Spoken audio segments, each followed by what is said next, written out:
নমস্কার দর্শক বন্ধু, আমি জ্যোতিষ সম্রাট শ্রী শক্তি দীর্ঘ 28 বছর ধরে জ্যোতিষ গবেষণা করতে গিয়ে আমি দেখেছি যাদের শনিবারের দিনকে জন্ম হয়, শনিবারটা হচ্ছে কি না সবকিছুর একটা বাধা সৃষ্টি করার দিন। যে কোনো কিছুতেই কিন্তু আপনি সব কাজেই বাধা বিপত্তি লেগে থাকবে।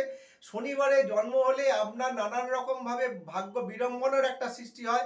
শনিবারে জন্ম হওয়ার জন্য আপনার কিন্তু পরিশ্রম বৃদ্ধি পাবে, সেই পরিশ্রম অনুযায়ী কিন্তু আপনি ফল লাভ করতে সক্ষম হবেন না।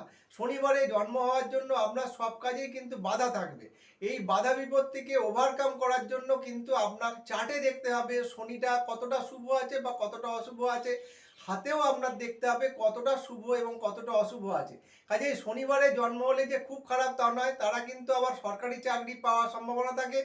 যেহেতু শনি একটা দাসত্বের কারক গ্রহ, সবসময় কিন্তু উচ্চ পদ বিশিষ্ট কর্ম হবে।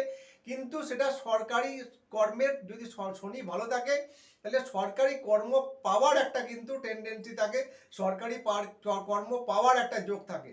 কাজেই আপনারা যদি আরও কিছু ডিটেলসে বিচার করাতে চান আমার সঙ্গে যোগাযোগ করুন 9831434774। আমি জ্যোতিষ সম্রাট শ্রী শক্তি। নমস্কার।